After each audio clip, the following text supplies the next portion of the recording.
buenos días y muchas gracias por asistir a este coffee que organizamos desde Duran Sindreu.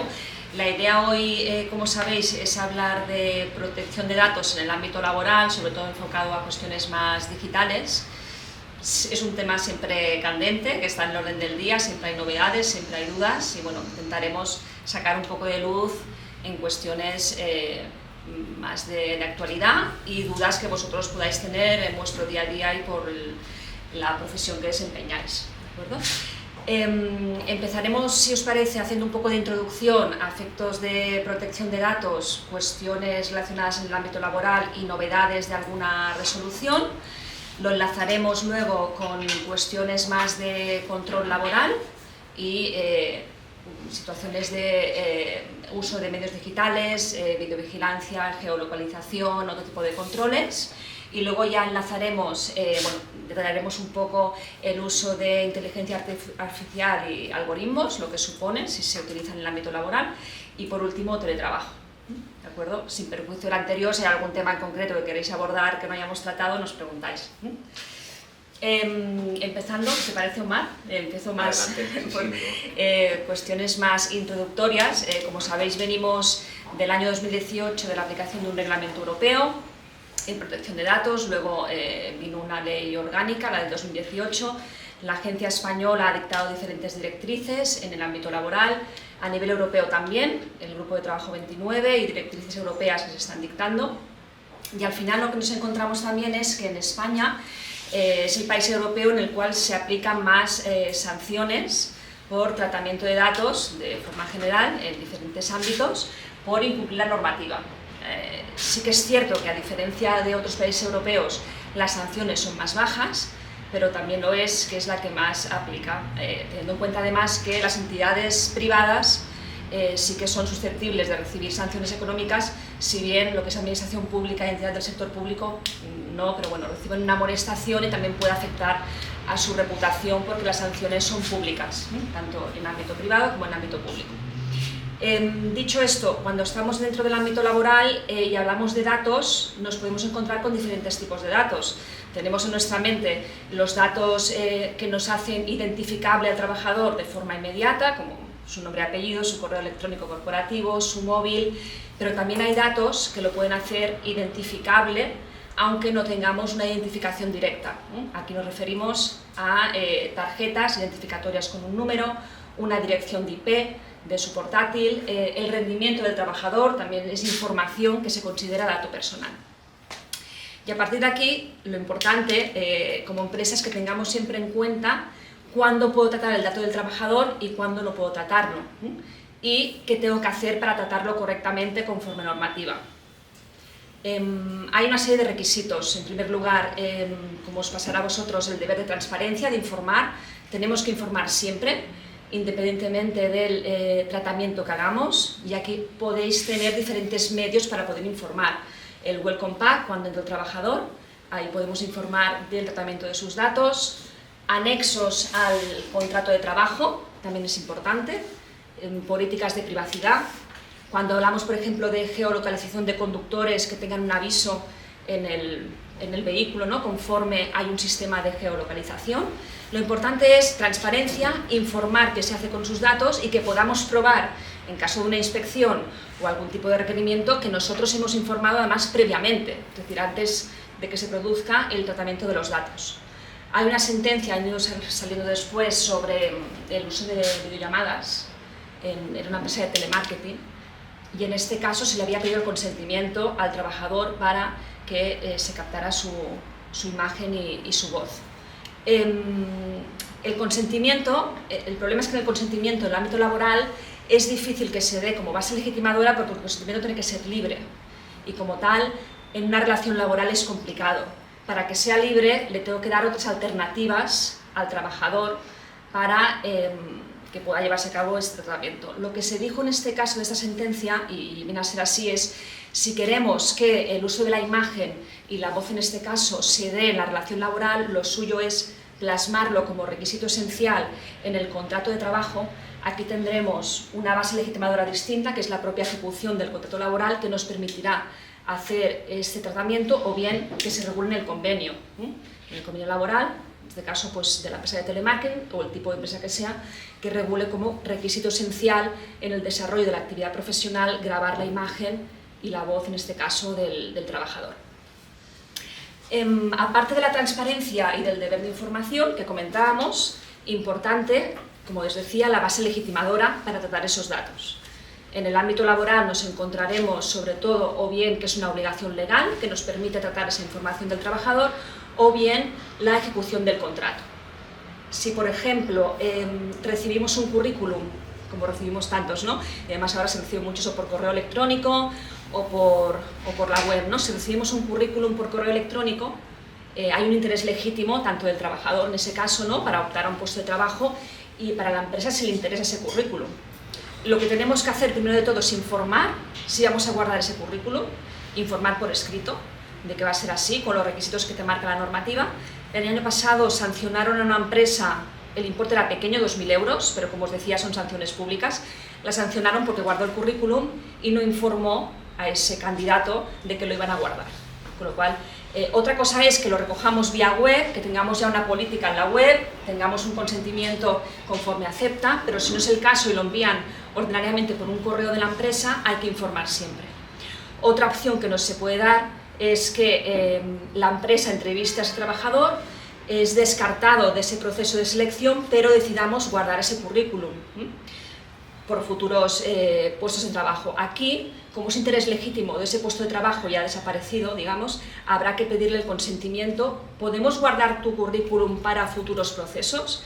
Y entonces poder guardarlo en ese caso. ¿Y el típico currículum que te dejan en la recepción a una recepcionista y luego me lo dan a mí? Que no tengo forma de... Claro, con el mail de esa persona, decirle... Bueno, sí, exacto. Como hay un interés legítimo de la persona porque ha venido a dejarlo y obviamente no va a decir que no está de acuerdo, lo suyo es enviarle después un correo electrónico conforme hemos recibido tu currículum en formato papel, lo guardamos y se informa que se guarda para esa finalidad. También hubo una resolución que una empresa había utilizado el currículum de trabajadores para enviar después información comercial de la empresa. La finalidad es distinta, con lo cual, y a veces aquí chocamos recursos humanos con departamento de marketing, ¿no? Base de datos, entonces se aprovecha cualquier base de datos. También tengamos en cuenta que la finalidad aquí es importante y sobre todo tener trazabilidad de que en este caso hemos informado del tratamiento. Para estas candidaturas espontáneas o cuando se descartan, ¿hay un plazo de tiempo para conservarlo? Sí, porque todos ponemos mientras persista el interés y tú no nos manifiestas, pero hay... Sí, bueno, no hay específicamente regulados, se suelen guardar los currículums un par de años y luego destruirlos. Los plazos de retención también es un tema importante, más allá de lo que es el ámbito de currículum, sino en diferentes tipos de tratamientos, ¿no? ¿Cuánto tiempo podemos guardar los datos? Es importante tener aquí políticas de retención de datos porque dependerá si guardo datos finalizada la relación laboral, pues para cumplir con mis obligaciones frente a la Seguridad Social, frente a Hacienda. Tema currículums, normalmente un par de años se pueden guardar, si ya no lo usas los destruyes, incluso un año, depende un poco la política interna que se quiera establecer en la empresa. Guardar todo en la política interna de la empresa hasta el fin de los tiempos. Claro, sí, es lo que suele pasar. Las auditorías, ¿cuánto tiempo guardáis los datos? De forma indefinida. Entonces, hay un principio dentro del reglamento que regula varios principios, que es el de conservación de los datos, y hay que conservar los datos el mínimo tiempo necesario. Igual no que hay ninguna resolución, me refiero a reciente, que te diga 5 años es demasiado para... No, hay información, directrices de la agencia que sí que te indican 2 años, 1 año de guardado de currículums, pero no hay una norma exacta que en este caso se aplique. Vale. Esto choca un poco con transparencia, porque transparencia te dice que lo guardes a Ya. disposición del que te lo pida. Sí, Sobre todo en procesos que son públicos. administración pública, sí. Estamos ahí y si los destruimos... Aquí hay sí que la ley de transparencia que aplica en este caso, que tienes ya una base legal que te permite esa publicación activa, pero sí que es cierto que más en la administración pública y entidad pública los plazos de conservación son más largos y en muchos casos de forma indefinida, por fines históricos, sí. Y aquí hay que aunar protección de datos con la persona responsable del archivo, en fin. Te dan a disposición de cualquiera, del que pase por delante. exacto. Sí.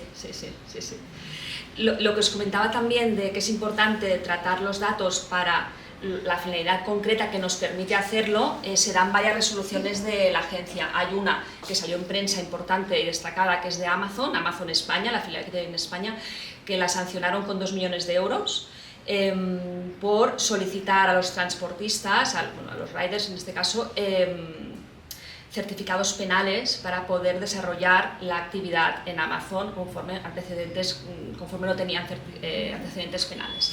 Se consideró que no había base legitimadora para hacerlo porque la petición de certificados penales estaba muy limitada a determinados sectores, el sector de aviación, el sector de la enseñanza, por ejemplo, cuando hay menores, y aquí no había base suficiente. Prosegur también recientemente tuvo una resolución al respecto. Aquí hubo amonestación, no hubo sanción económica porque actuaron rápido, lo pudieron resolver sin que hubiera, en este caso, afectación de datos y se estableció una amonestación en vez de una sanción económica. Pero es importante tener en cuenta qué base vamos a utilizar para poder tratar los datos. Otros supuestos que también se dan y no han dado lugar a sanción, pero a amonestación o problemas posteriores. Por ejemplo, tratar datos de familiares, de trabajadores, para situaciones de urgencia. Se puede dar el caso, lo que te viene a decir la agencia española es limitemos, es decir, el trabajador no tiene por qué decirte el vínculo que tiene con esa persona y te puede facilitar el dato que él quiera de contacto, un correo electrónico o un teléfono, y además en la mayoría de casos se solicita que te den el consentimiento. Otra cosa es que nos podamos basar en el interés legítimo de la empresa y del trabajador, pero habrá que analizarlo en cada caso. Resoluciones hay varias, no sé si, como yo tengo aquí apuntadas varias. Luego también es importante el uso, que no sé si será en vuestro caso, de captación de personal por empresas de colocación o empresas de trabajo temporal. Aquí también es importante destacar diferentes supuestos con los que nos podemos encontrar. Si contratamos con una empresa de trabajo de colocación para que nos reclute personal y actúa en nuestro nombre para buscar ese personal, habrá que suscribir con esa empresa un contrato de encargado del tratamiento, que ya nos marca también la normativa como obligatorio. Si, por ejemplo, contacto, con InfoJobs, que me facilita candidaturas y currículums de posibles empleados, aquí InfoJobs, como ya los recluta previamente, ya es responsable de esos datos, del tratamiento, lo que hace es una cesión a favor vuestro, y en este caso si se contacta con estos posibles candidatos, y que también habrá que informarles de que tenéis su candidatura para un puesto de trabajo y también actuáis en este caso de responsables del tratamiento. En el caso de empresas de trabajo temporal sí que actúan como responsables directamente porque son las que contratan al propio trabajador, que luego es el que desempeña las funciones en la empresa usuaria. No sé si tenéis alguna pregunta más de esta parte, porque la idea es pasar ya a lo que es más tema de control laboral. Control laboral nos podemos encontrar diferentes supuestos. Destacar primero, antes de todo, el tema del tratamiento de imagen del trabajador. La imagen se puede tratar en diferentes supuestos. Por ejemplo, el caso de trabajadores por la envergadura de la empresa, o es una empresa pública que tiene así su marcado a nivel interno, que tenga que llevar una tarjeta identificativa con su foto. Aquí habría que analizar bien la base legitimadora, si nos basamos en la ejecución del contrato, para establecer que es necesario llevar esa identificación por política interna de la empresa y por las características de cada una. También se puede dar el caso que os comentaba antes de videollamadas o webinars, que por el tipo de actividad del trabajador es necesario captar su imagen y captar su voz, con lo cual aquí lo suyo es o bien regularlo en un convenio propio o bien en el contrato de trabajo. Y luego el supuesto, que también sí que ha habido en este caso varias sanciones de uso de imagen de trabajadores para publicación en página web, en redes sociales de la empresa. Aquí hay que pedir siempre el consentimiento, es necesario, es una finalidad distinta, es una finalidad de promoción de la empresa de forma externa, no se puede meter dentro de lo que es la propia relación laboral. El trabajador tiene la capacidad de decidir si quiere salir o no quiere salir, a no ser que se puedan encontrar fórmulas de análisis que podamos permitir que se pueda añadir en el contrato, pero es difícil que para esta finalidad de promoción de la empresa podamos utilizar otra base legitimadora que no sea el consentimiento. No sé si os habéis encontrado en algún caso algún trabajador que no quiere que su imagen salga en la web o salga en redes sociales. Será. No quiere dar el móvil, datos de estos, así que hay gente que te lo facilita, sí. Bueno, pues la imagen será en estos supuestos, pero también será en el supuesto de control laboral, por ejemplo, videovigilancia, y aquí entrará Omar a explicaros un poquito este apartado. Muy bien, Carmen. Pues muchas gracias. Yo voy a hablar de control de la actividad laboral de los trabajadores o personas trabajadoras, pero no me gusta la palabra control porque suena como, ¿no?, fiscalización de la actividad profesional. Entonces un poco podemos sustituirla por el seguimiento de la actividad profesional de los trabajadores, y lo que os voy a intentar trasladar es una foto de lo que ya Carmen ha comentado, la gran reforma de la Ley Orgánica de Protección de Datos, que introduce un capítulo de derechos digitales, y el legislador decidió conectar la Ley Orgánica de Protección de Datos con derechos laborales, que no sabes muy bien por qué lo hizo, pero lo introdujo todo ahí. Entonces, de alguna manera voy a intentar haceros una foto de lo que son la gestión de esos derechos laborales en el entorno digital. Claro, ¿por qué surge la necesidad de que el legislador contemple o cree un marco específico de derechos digitales? Primero, por la irrupción de las nuevas tecnologías. Al final hay un exponencial riesgo de que ciertos derechos fundamentales, como es el derecho a la privacidad, la intimidad, en el entorno digital están expuestos a mayores riesgos que en otros entornos, y ese riesgo exponencial pues hace que el legislador haya tenido que legislar de alguna manera cierto control y el respeto y la protección de esos derechos digitales, sobre todo en el entorno laboral, que como sabéis, en nuestro día a día pues es un entorno muy dinámico, en el que se cruzan muchos datos personales, con el comité de empresa, con las secciones sindicales, con los trabajadores, con todo el mundo, y por lo tanto ese exponencial riesgo hacía obligatorio pues el deber de regular esto de alguna manera. Hablaré por un lado del uso de dispositivos digitales, todo lo que son la posibilidad de monitorizar lo que es el correo electrónico, dispositivos sobre el ordenador, tablet, móvil, también del uso de las cámaras de videovigilancia, comentaba Carmen, que esto ha traído cola, sobre todo a nivel jurisprudencial, del derecho a la desconexión digital, que no es en sí una herramienta de control de la actividad, pero es un derecho digital que está contemplado en este capítulo de la Ley Orgánica, y también de los sistemas de geolocalización de la actividad. No sé si tenéis trabajadores itinerantes, comerciales, que tienen pues, un coche corporativo o un vehículo y que se desplazan para llevar a cabo una actividad concreta y que tienen implementado un sistema de geolocalización, ¿no? Y antes de nada, llevamos desde 2018 con toda esta cuestión, y sí que me gustaría, por un poco la experiencia que tenemos cuando preguntamos a empresas cómo lleváis todo lo que es la regulación, las políticas de control de la actividad profesional, en muchos casos no hay nada, ¿no? Los convenios colectivos regulan un poco también y se quedan cortos, no se ha hecho una reflexión interna corporativa en las empresas de regular todo esto, y eso al final genera grandes dificultades cuando hay un problema laboral, cuando hay que hacer un seguimiento de un trabajador.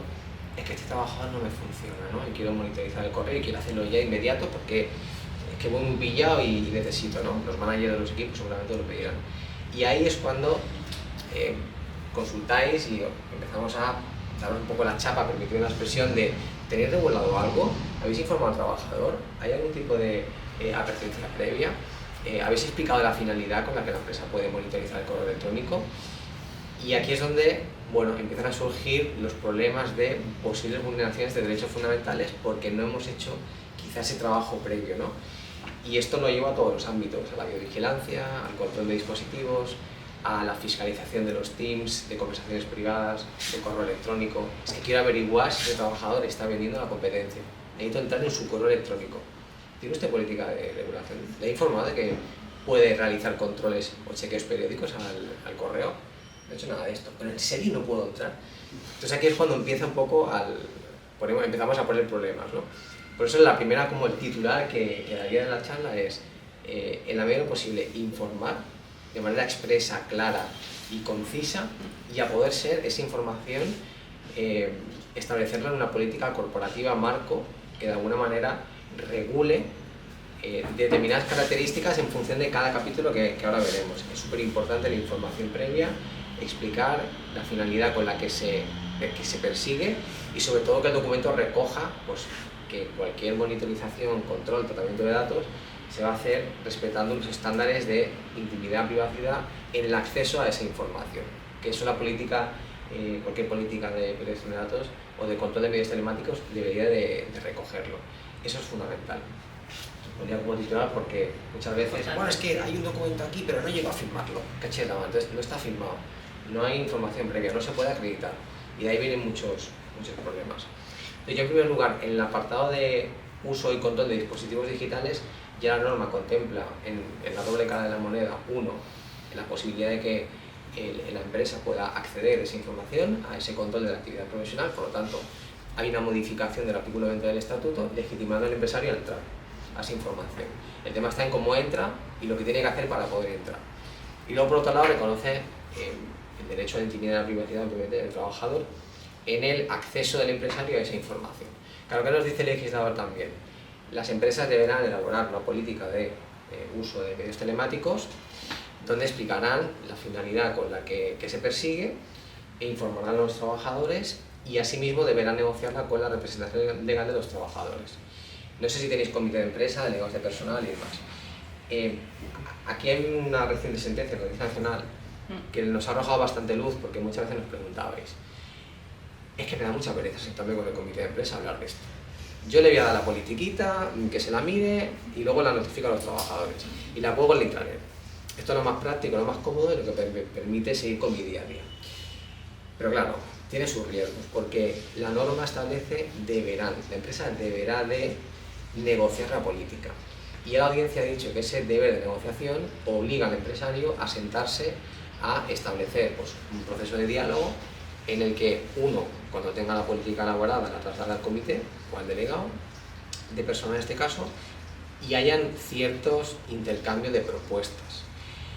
Aunque tengáis claro que esa política es la vuestra y es la que va a misa, cread de alguna manera un proceso de diálogo con actas donde parezca que hay un intercambio de propuestas, que se escucha a la otra parte, incluso que emitan un informe de opinión sobre ese planteamiento que habéis hecho de control de medios telemáticos. Y a poder, si queréis, para vestirlo mejor, pues de alguna manera recoger alguna petición, que seguro que hay sugerencias positivas, modularlo y pactarlo de mutuo acuerdo. Eso sería lo ideal, porque si no la audiencia ya ha dicho que imponer unilateralmente, sin negociar, habiendo comité de empresa, una política de control de medios telemáticos es nulo, porque va en contra de las previsiones del artículo 87. Con lo cual, pues, ojo, la nulidad al final implica pues, bueno, que ese documento se deja sin efectos y que debemos de sentarnos a negociar esa política. Pero es importante este dato porque nos preguntáis mucho hasta qué punto tengo que dar la audiencia, tengo que abrir un periodo de consultas, tengo que escucharles, etc. ¿no? Por lo tanto, es la primera cocina que marcaría. Pasamos aquí al apartado de desconexión digital, que no sé si tenéis alguno de vosotras, desconexión digital, política de desconexión digital, ¿lo tenéis regulado, implementado? ¿No? Y era la respuesta que esperaba porque prácticamente nadie tiene esto. Algunas empresas que han querido sacar pecho en prensa de este derecho porque además queda cool, ¿no? y innovador, sí que lo han regulado, pero de una manera muy superficial. El derecho a la desconexión digital es un derecho que tienen los trabajadores a desconectar fuera de su jornada de trabajo de cualquier conexión o reconexión derivada del contrato de trabajo o de la actividad profesional, y es un derecho absoluto de entrada. El legislador lo que ha pretendido es que la empresa no molesta al trabajador fuera de su jornada de trabajo. Pero ¿qué te dice además? Salvo que la negociación colectiva contemple excepciones de reconexión por necesidades de servicio. Y hay muchos convenios colectivos que contemplan esas excepciones que entran dentro de la lógica de cualquier operativo, cualquier empresa, ¿no? Pero si no lo establece el convenio colectivo, sectorial, provincial, lo que sea, ni hay un pacto entre la representación legal de los trabajadores y la empresa en esa dirección, la empresa unilateralmente, con una firma con los trabajadores, no puede establecer esas excepciones de reconexión fuera de la jornada. Y así lo ha dicho también la Audiencia Nacional, que está muy en forma en estos temas y lo ha dejado bastante claro, que sería en todo caso una cláusula nula. Además fue un caso de una empresa que implementó unilateralmente, bueno, llegó a un acuerdo con los trabajadores de teletrabajo y en el contrato de teletrabajo se establecía una cláusula de desconexión digital, y en esa cláusula, además de recomendaciones de desconexión, contemplaba excepciones de reconexión fuera de la jornada. No hablo de situaciones de tiempos de disponibilidad, que son excepciones a la norma, que ahí sí que podría estar justificado todo lo que es el trabajar fuera de la jornada, pero en una jornada estándar y normal, pues en principio no se podría. Por eso es importante hacer un seguimiento de la negociación de los convenios colectivos. Ahora en todas las mesas de negociación de convenios, en las nuevas plataformas que se están negociando, convenios de oficinas y despachos, etc., es uno de los temas que está encima de la mesa, entre ellos desarrollar teletrabajo, desconexión digital, temas de igualdad, etc. Con lo cual es posible que cambien ciertas cosas que resulten de aplicación de manera directa. Más cuestiones sobre la desconexión digital, importantísimo. Si queremos ir a nota, lo que recomendamos siempre es hacer un diagnóstico de sobreconexión digital, evaluar en qué grado de hiperconexión pueden estar los trabajadores expuestos, variará un poco de la intensidad con la que las tecnologías estén presentes en su día a día, y tras ese análisis, que es importante a través de encuestas con los trabajadores, a través del apoyo del Departamento de Informática, IT, sacar conclusiones sobre esos riesgos de exposición, y a partir de esos riesgos establecer medidas para regular esa sobreconexión, medidas de diferente tipo, medidas para favorecer la comunicación, medidas para mejorar la eficiencia de las reuniones. Hay muchos tipos de medidas, pero que van dirigidas a minimizar esos riesgos de hiperconexión. Importantísima la formación y la información, adoptar políticas de sensibilización social. De nada sirve que yo lo regule si los jefes o responsables de equipo, managers, no están concienciados con la desconexión, porque a mí, si me llega un correo de mi jefe a las tantas y hay que contestarlo, pues lo voy a contestar, ¿no? Entonces es importante en cascada ir impregnando a toda la organización esa cultura de desconexión en la medida de lo posible para favorecer pues, un entorno laboral lo más saludable posible y sobre todo que minimice los riesgos psicosociales. La inspección de trabajo está muy dura con todo lo que es el impacto de las nuevas tecnologías en la psique, en los riesgos psicosociales, y de hecho está levantando muchas actas de infracción, y lo primero que preguntan es: ¿tiene usted política de desconexión digital? ¿Cómo va a minimizar ese riesgo de exposición si no la tiene implementada, ¿no? Por lo tanto es importante empezar a hablar de ello y a poder ser, si tenéis comité, pues hablarlo con el comité. En este caso el 88 del estatuto habla de, no establece deberán negociar, sino que dice que se deberá de dar audiencia al comité de empresa. La palabra audiencia al final implica darle traslado de mi propuesta de desconexión y sobre esa propuesta que ellos la valoren y planteen intercambio de alternativas. Por lo tanto, sobre la desconexión digital, que siempre digo que cuando hablo de esto parece que no son riesgos invisibles y hay poca concienciación, pero ya está habiendo bastante actuación por parte de la inspección, y sobre todo Europa también está muy concienciada. De hecho hace poco publicó una resolución sobre la salud laboral en el entorno digital, haciendo reflexiones sobre el impacto del teletrabajo, del trabajo flexible y los riesgos que implica esto para la salud de los trabajadores. Exacto. Sí, a lo que comentabas, disculpa, Omar, del tema de la desconexión, el problema es que nos encontramos con una ley orgánica de protección de datos que reguló en un determinado apartado una serie de artículos para hablar de la desconexión digital. El problema es que no queda regulado en la propia norma, ¿no? Deja a libertad de las empresas su regulación, ¿no? Y eso dificulta esa falta también de desarrollo legislativo, que las empresas luego se pongan a trabajar en ello, y más si hay comité de empresa. Claro, en la línea con lo que comenta Carmen, se está optando por una técnica legislativa donde se pasa el balón a la negociación colectiva. Entonces, el estatuto te contempla el derecho, pero luego te están diciendo, oye, el convenio colectivo lo regulará y en su defecto usted como empresa lo va a negociar. Yo no le digo mucho más. Entonces, claro, ahora cuando una empresa quiere plantearse seriamente a regularlo, nosotros como asesores no tenemos tampoco elementos legales para decirle haga esto, lo otro. Basamos un poco en, vamos a ir probando en función de qué ocurre en otros entornos, como por ejemplo en Francia, que fue el primer país de la Unión Europea que reguló el derecho a la desconexión digital en 2016. Y a raíz de ahí pues vimos un poco todo, ¿no? Y en base a experiencias de otros países y de empresas que ya lo venían implementando, como Mercedes-Benz, Telefónica, ya reconocía el derecho, más estético, pero en el caso de Mercedes más práctico incluso, con periodos de desconexión absoluta desde las 6 de la tarde a las 7 de la mañana, por lo cual aquí no entraba ni un correo ni nada, ¿no? Pero bueno, eso es una desconexión absoluta. Pero también deciros que el legislador no ha contemplado el deber de abstención del empresario, como sí lo ha hecho en Portugal, que sí que reconoce el derecho, pero luego obliga a la empresa a abstenerse de contestar. ¿Por qué no lo ha hecho? Porque esto podría colisionar frontalmente con el 35 de la Constitución española, que es la libertad del empresario a poder gestionar adecuadamente sus recursos en la empresa. Entonces, para evitar problemas con el Constitucional, que este artículo decayese, únicamente ha reconocido el derecho a la desconexión digital. Pero bueno, que sepáis que está ahí, que la inspección está fuerte en este tema y que va bien, si tenéis teletrabajo implementado en la empresa, también poderlo regular. Luego, por otro lado, el tema del sistema de cámaras de vigilancia. Esto trae cola cuando vemos que están pasando cosas y queremos actuar, ¿no? Ha habido muchísimas sentencias en este sentido. La norma es bastante clara, en el sentido de que las empresas deberán informar de manera expresa, de manera clara y concisa, de la instalación de cámaras permanentes. No la de permanentes ocultas, luego entraremos sobre ese detalle, pero normalmente son cámaras permanentes, visibles, en las que pues, focalizan un determinado espacio del lugar de trabajo, del entorno de trabajo.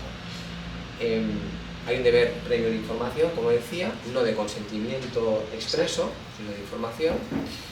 Y bueno, a partir de aquí, la empresa tiene que informar además de cuál es la finalidad que se persigue con estas cámaras. Al final, pues, hay un control, una seguridad del centro de trabajo, velar por la seguridad del centro de trabajo. Y aparte de esto, en este caso, sí que el legislador no hace ninguna referencia a la negociación con la RLT, sino simplemente el deber de información cuando exista algún tipo de dispositivo. Establece que no se puede grabar en ningún caso en zonas de descanso, de esparcimiento, de vestuarios, aseos, comedores, algo que está totalmente penalizado. Y en cuanto a la utilización de sistemas similares referidos a lo que son grabaciones de sonidos, pues normalmente estas cámaras no tienen sonido, porque el sonido, Carmen nos lo dirá mejor, tiene una especial expectativa de privacidad y de intimidad, ¿no? Sí, bueno, la propia ley orgánica lo que te viene a decir es que el sonido no se puede grabar, a no ser que podamos regular esa excepción, ¿no? Cuando podremos grabar el sonido. Alguna empresa sí que nos ha venido alguna consulta en almacén, tratan tipo de productos delicados de venta al público, entra el personal al almacén, tanto en entrada como en salida sobre todo les piden inspeccionar el bolso para ver que no llevan nada con los guardias de seguridad. Ha habido algún altercado de ¿por qué tengo que levantarme un poco la camiseta o no enseñarte el bolso? Entonces solicitaron en su momento un sistema de grabación de voz, ¿no? Para